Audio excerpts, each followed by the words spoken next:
Hello viewers, as you are aware, this year's World Cancer Day theme is Close the Care Gap, with an objective to recognize inequities in cancer care and work towards a common goal for better access to cancer for all.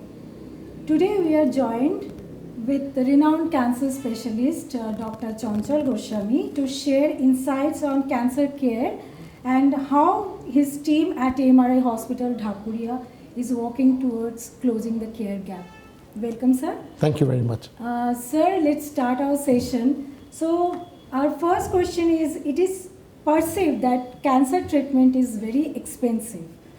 But what are the ways that make this treatment cost viable, rather affordable to all the patients? Well, you are absolutely correct when you say that cancer treatment is expensive, no doubt about that. But who makes it expensive? It's not the doctors, not the hospital who makes it expensive. It's the patient himself or herself who makes it expensive. Because when you come and get yourself diagnosed in advanced stage, you automatically make your treatment expensive. So that's why when we talk about close the gap, the biggest gap which we have to close is come to early detection. Right. So when you have early detection, that means your disease is small, so your treatment is small, your outcome is the best. So your cost is also less. So whenever you have symptoms or symptoms which are related to cancer, or your primary care physician tells you that you may have something sinister, your first job is to not go here and there and go for alternative medicines and delay things. Rather than you should come to a tertiary care center, see the oncologist if your primary care physician guides you to do so, and get yourself detected. If we can close the gap as far as primary detection and early detection, or whatever it is, awareness, getting the hold of the disease at the very early stage, I think the biggest chunk of cost can be curtailed over there. So viewers, please listen and be careful about it. When you diagnose a cancer late, the problem is that your outcome is the poorest. The most important thing is that your cost becomes very high, and the other thing is your chances of cure is very less. But if you get yourself diagnosed very early, the best thing which comes out of it is your cost comes less and your outcome is the best. So when we talk of closing the gap, the biggest gap which we have to close is between diagnosis and pre-diagnosis, that is early detection when the symptoms come. And please listen to your doctors and don't go here and there. Go for authentic scientific treatment and not alternative treatments. Okay, thank you, sir. Sir, we know that every year more than 1 lakh women diagnosed for cervical cancer. So the next question is, could you please shed some lights on cancer in women? Like, what are the type of cancer mostly women? Well, essentially in India, women has two major cancers, which is the bulk of their cancers. One you have already talked about, which is cervical carcinoma. You know, few years back, or say a decade back, that was the #1 cancer in Indian women. But you'll be surprised to know it is no longer the #1 cancer in Indian women. The #1 cancer in Indian women is carcinoma breast.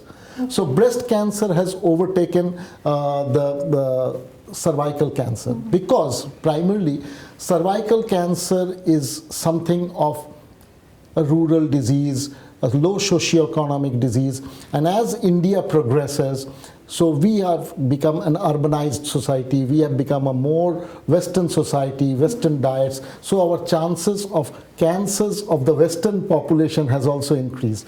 So we get more number of breast cancers than cervical cancers. So what happens in women cancer, there are 2-3 important cancers which we do need to look into. #1, of course, is breast. #2 is cervical cancer, which you rightly said, and #3 is ovarian cancer. We very seldom we recognize it because it's a very silent disease. 90% of them get diagnosed in advanced stage disease. So ovarian cancer, and the 4th one is uterine cancer. So these are the 4 most important cancers as far as Indian women is concerned. And to be very honest, early cancers in breast, early cancers in uterus, early cancers in cervix are all curable. Ovarian, apart from ovarian cancers, where majority of the cancers are not cured, but all these cancers, if we detect early, again I am talking about Early closing the gap, detection. Yes, sir. they are all curable. Okay, that's great. So, sir, next coming to the point is prostate is the second leading cancer, what we understand. So, what are the signs of prostate cancer and how it can be treated? Well, truly speaking, prostate is not the second largest cancer in India. It's the second largest cancer globally. But in India, prostate cancer is also increasing because our geriatric male population is also increasing.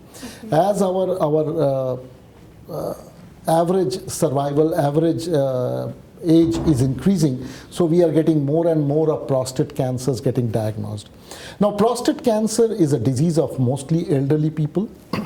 And the signs and symptoms of prostate cancer is not solely of cancer. It is largely of a benign disease which is called benign hyperplasia of prostate, which is commonly called prostatomegaly in elderly patients. So the symptoms are very much similar to it. That is, frequency of urine gets increased. You need to get up many more times in the night. You get disturbed sleep. Sometimes you become incontinent. You cannot hold. If you have an urge, you have to rush. Otherwise, you soil your clothes.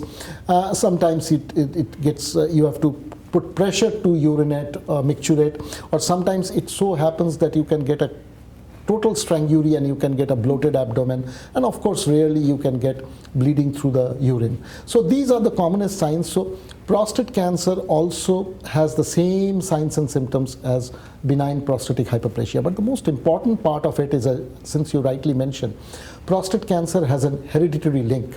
So if somebody has developed prostate cancer in the family, the next generation or has a fourfold increased chance of getting prostate cancer. And now we have found genetic links with certain diseases, like we call it BRCA gene, BRCA1 and 2 gene. It is there in families which have breast cancer, ovarian cancer, pancreatic cancer and prostate cancer. Okay. So that's an important, so you can understand how varied it becomes.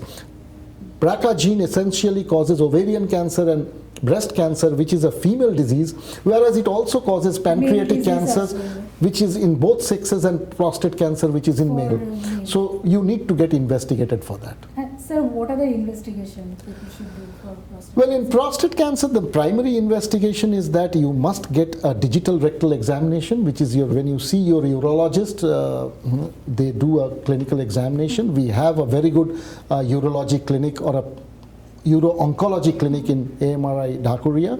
So you can do that. You get an ultrasound done, you get a PSA done. PSA has now become almost a mandatory examination in your executive health checkup. So PSA is one important test, which is a very simple blood test and can give you ideas as far as what sort of a disease you are having.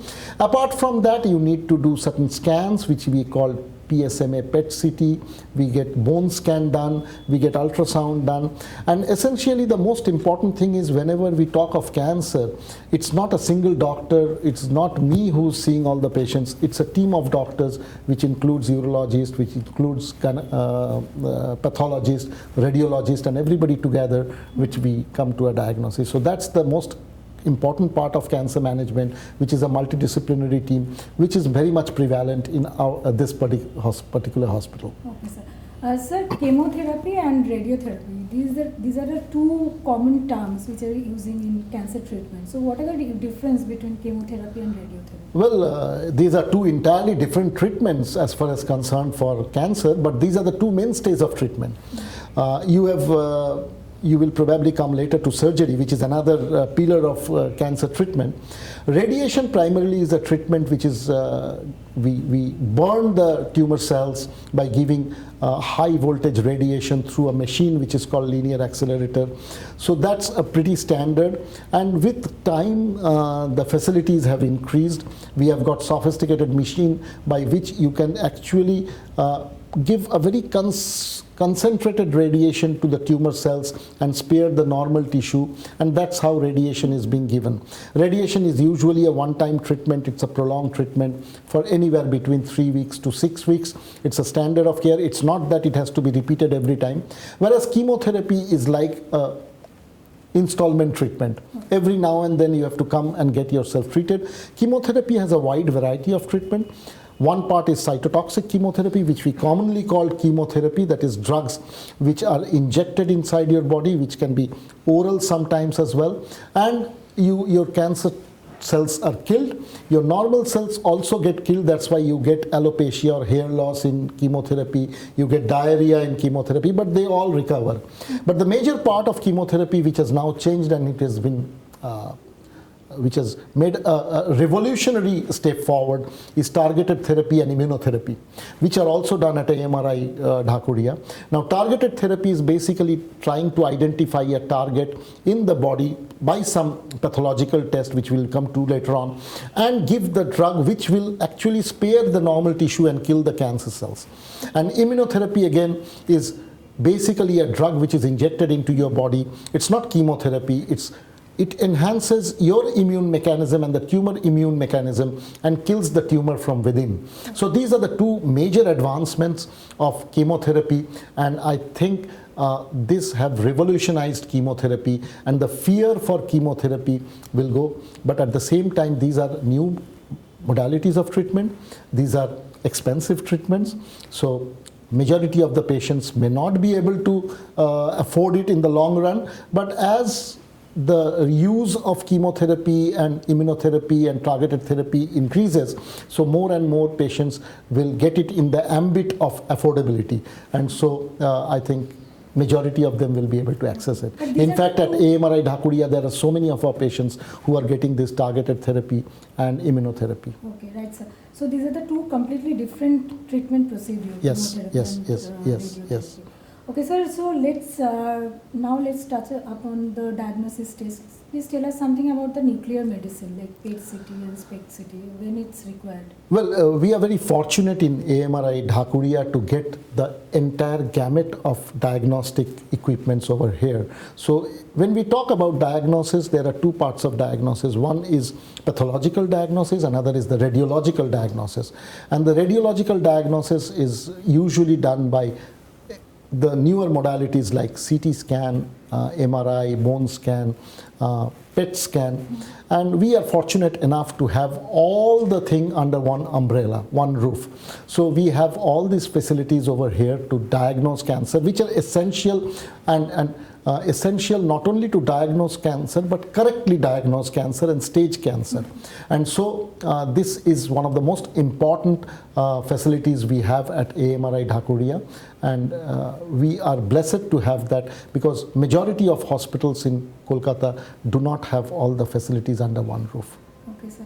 Sir, could you please brief about something related to surgical oncology?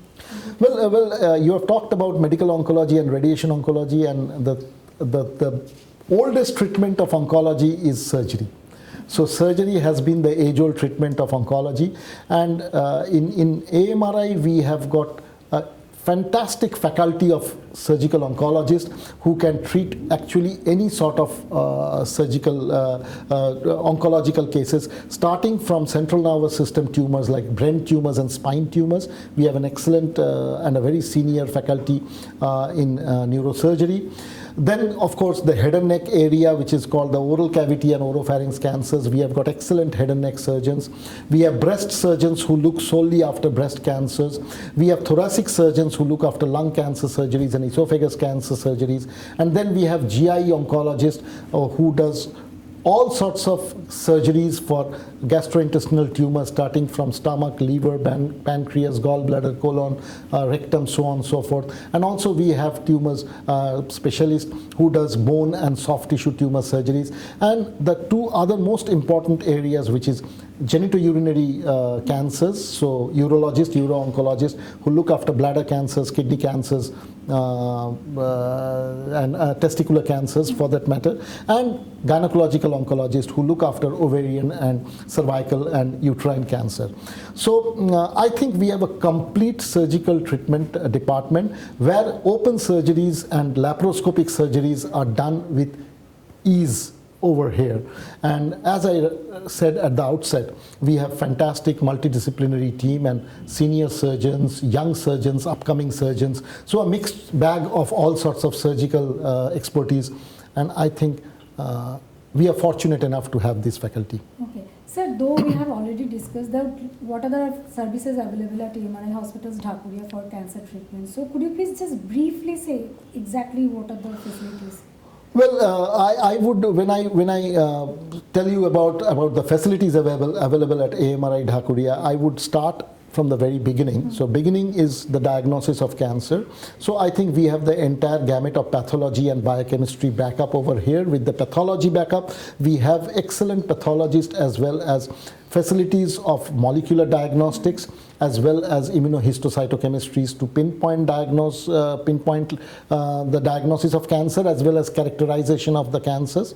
We also have the radiological investigation, as I earlier mentioned, about the repertoire of investigations we have with PET CT, MRI, CT scan, bone scan, so on and so forth, DEXA scan and everything. Then we have, of course, the treatment faculties. We have the surgical faculty I just mentioned about. We have excellent radiation oncologists. We have got medical oncologists. We have got separate team for hemato-oncologist and pediatric oncology, which is very important, which needs a specialized team. And on top of that, we have a multidisciplinary team comprising of our surgeons, medical oncologists, radiation oncologists, the pathologist, radiologist, the nutritionist, the psychologist, and of course, the most important thing, an entire team with empathy to treat cancer patients. So, sir, you can say rather like AMRI Hospital probably one of the best hospital for cancer treatment in Kolkata. Well, I would definitely accept that, and it's not because I work over here, but I have seen how this hospital has grown, and this was one of the first hospital to start comprehensive cancer care in corporate setup, and so it has been a pioneer. When AMRI first came up, there were no other hospitals to compete with it. Now, of course, they have been a leading hospital, so there are many other hospitals which have come up, but I think AMRI stands second to none. Okay. So, sir, do you get any patients from neighborhood states like Bihar, Jharkhand, etc.? Well, of course, we have not only got corporate tie-ups with some of those big corporate bodies which are placed in this neighboring areas, which are big houses for mining industry and other industries, but at the same time we get a lot of patients who come on their own because of the quality of care we deliver, and we get patients from Odisha, we get patients from Jharkhand, Chhattisgarh, Bihar. I have got patients even from far-flung places like Rajasthan and even from Nepal and other areas. So and of course the Northeast, the entire Northeast. We get a lot of, I think AMRI Dhakuria is a cancer care hub which is known to all over the eastern and northeastern areas. Okay. And sir, what about the international patients? Well, unfortunately, because of the COVID situation, we have got a lull of international patients, but I believe as such, if you look at the entire Indian scenario, Eastern Zone is not a big hub for medical tourism, but we get medical tourism from neighboring states, countries like Bangladesh, Myanmar, we get like Bhutan, Nepal. So we get the same over here, primarily Bangladesh, because there is a bit. But I think in this segment we have a lot more to do. I think as long as the COVID pandemic goes on, it would be difficult for us to entice patients from outer countries to come over here because of travel restrictions. But once that is gone, I think more and more international patients will come in. Okay, sir. Sir, does AMRI Cancer Center have any plan to expand to cater more number of patients? Well, we will always like to, because I feel that we are underutilized at this point of time, and I think we have room for many more patients. What we need to do, I think we need to do door-to-door campaigning for this, and the most important thing is, apart from the treatment part of it, we need to make inroads into the society, primarily to make them aware for cancer. And once we do that, I think we can start doing awareness camps, we can do screening camps, which will actually get those patients before they are diagnosed of cancer, and they can come to the hospital.